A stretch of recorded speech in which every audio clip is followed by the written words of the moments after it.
Hey, everybody, this is Mark Sims again, just asking a few questions. Just a few questions. I have Rummana Hussain on the line. She is the assistant metro editor of the Chicago Sun-Times. Rummana, thank you for being on the show. Thanks for having me.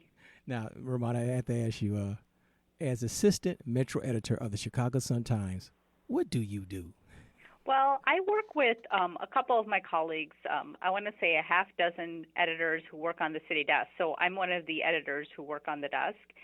And I come in, and there's usually a list of different news stories that are happening. We kind of keep track of everything that's going on for the day. So we're basically in charge of assigning stories and making sure the reporters on different beats and the general assignment reporters are doing what they're assigned. Sometimes they come up with story ideas, and then we edit their stories once they're done. All of us have been given a couple of reporters that we are in charge of. So, for example, I'm in charge of at least two or three reporters, and they report to me and tell me what's going on. One of those reporters is the criminal courts reporter, Andy Grimm. I used to cover criminal courts for nearly 10 years, so I know the beat pretty well. So usually he tells me what's going on that day. Sometimes he might be working on a longer story. Sometimes he might be working on, a daily story. And so I kind of keep track of things that he's doing, and then if there's something that's happening, I'll put it on the list. So it's basically you're working with a group of team editors, and you're just making sure everything is covered. You have to kind of keep track of what the competitors are doing. There's so many competitors these days. We have online publications. We have the Chicago Tribune, which is our traditionally one of our main competitors, but there's also TV, there's also online publications, so you kind of follow them all on Twitter. So it's kind of like the day changes, and we usually have a morning meeting that I'm not part of because I come in at 10, and then we have a later meeting like around 3:30, 4 o'clock, where we discuss all the different things that are happening with the paper. And that's when me and the other editors, with our boss, Chris Fusco, pick what the lead story should be, what the front page story should be. And it's usually collaborative.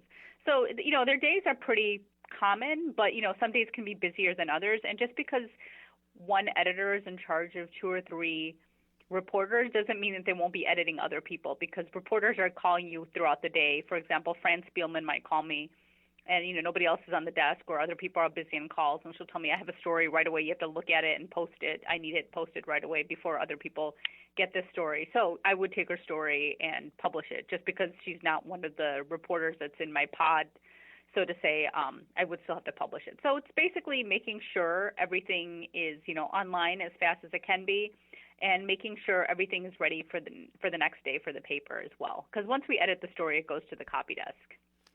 So and we work closely with them too. On a slow news day or any news day, Rummana, who really decides, and you probably already answered it, who decides what is news? What are we going to read? Well, we usually pretty much have a good idea about what news is, just being in the business for a long time. Unfortunately, when you live in a big city like Chicago, one of the things you realize, at criminal courts, there's so many shootings that happen. And, not all of the shootings are going to get covered. Not every single criminal case is going to get covered. So you're definitely looking for cases that are high profile. We had the Tyshawn Lee case last week that went to trial. Two of the defendants went to trial and were found guilty.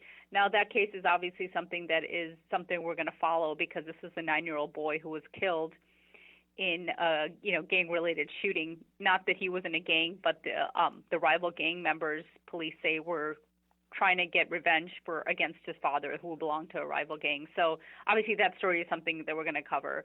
So, some days, some reporter will come up with an idea and it's not necessarily a story, but I think a lot of the reporters in the newsroom, they're trained pretty well. They know when they hear a story and when something's important.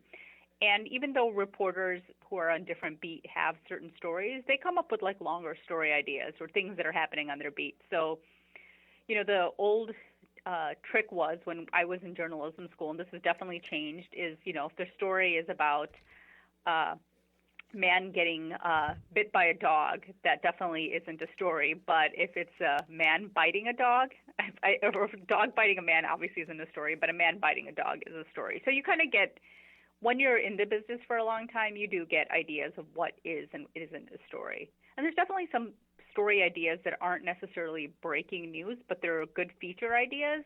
And some of our reporters are really good about that. So they give us good feature ideas about things that are happening, trends that are popular. And so we kind of pick up on that. And so that's, I think when you're in the business for a long time, you do realize what is news and what isn't news. There was a time that I used to read the Chicago Sun-Times newspaper. You just read online now? No, I don't. and the only and I feel bad because I'm not a subscriber unless Rummana Hussain beats me over the head, then I'll probably subscribe and pay for it. I mean, I'm serious, and because it's a passive thing. And so if I don't see the Sun-Times stories on a news feed, through social media, I don't read it. Yeah, and that's actually very common with a lot of people. I'm Generation X, so I'm older, but there are, obviously millennials aren't reading papers. We have the people who do read the newspapers are usually older. I grew up reading the newspaper, so I subscribe to both papers, but a lot of my friends don't. But, that's something that we heavily rely on. So we do rely on subscribers. We're always trying to get more subscribers, but we're also aware of the reality that stories that are online sometimes matter more, as long as it's online. And one of the things that is challenging for me as a reporter, and I know for a lot of reporters here, I'm sure the younger people don't care, but sometimes we don't have room for a story in the paper, so it'll just be online only. And so for a lot of the older reporters, they kind of feel like, oh, I still want it in the paper. But honestly, it doesn't matter because news is changing. And even though we would not like to admit it, a lot of us that are older, it's that newspaper, actual physical newspaper, may die down eventually. But news will exist in some form, whether that will be online only or in another format. It's hard to say, but I think papers right now are still, we're very rare in Chicago to have two papers, because a lot of cities that have two papers, one ends up folding or one paper just goes online.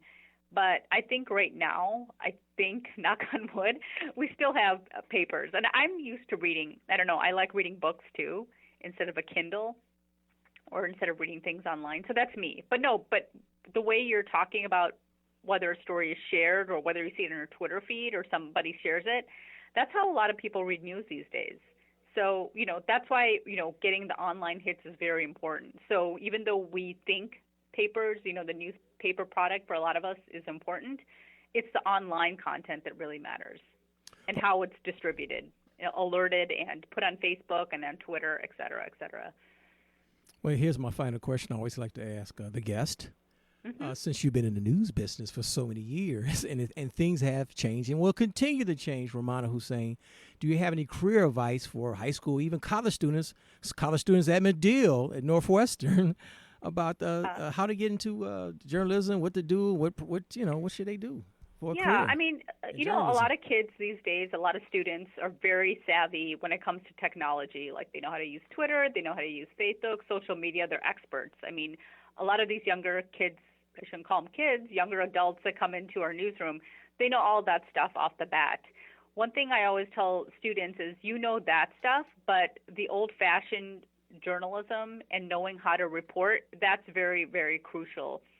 And that's crucial for people to know just so they can learn how to report. I would tell high school students, join your school paper, or, if you guys have a TV station, join that. In college, I would recommend if you're not part of your school paper, join your radio station, join the TV station. If you don't do that, I think you should continually write, get an internship. That's very, very important these days. If you want to get a job, is to get the internship. An internship or two, always, I can tell you, I used to, recruit students for the internships. And sometimes I help with that process currently. And if you see that the student has another internship or has written for their school paper, that definitely helps. So I would say, and then, it's always good to get a mentor as well. There's a lot of journalist organizations, especially, for the minority journalists that are in, all of us are usually belong to another group. There's NABJ, the National Association of Black Journalists. There's NAHJ, the National Association of Hispanic Journalists. There's AAJA, the Asian American Journalists Association, and others that you can hit up, join them as student members and try to hit up some of the veteran journalists who are there who can definitely give you advice. And I try to tell students, even the ones that I have sent rejection letters to, or rejection emails, I should say, because that's what technology, that's how we hire a lot of students via, online applications. I always tell them, even though you didn't get this internship, if you have any questions or you want to keep in touch with me, please do that. One of the things that I find surprising is a lot of these students don't do that. I don't know if they're being shy, but I think that's important. If I'm reaching out to you, definitely reach out to me, and I'll try to help you in any way or give you advice in any way. So I think that's important too, to look out for the mentors that you can find. Well, next time I have you back, and I hope to have you back, I'm going to talk about AI, artificial intelligence, and journalism. That's another show. Should be very good. Thanks, Rummana Hussain. Thanks for being on the program. Well, thanks for having me. I appreciate it. Bye-bye.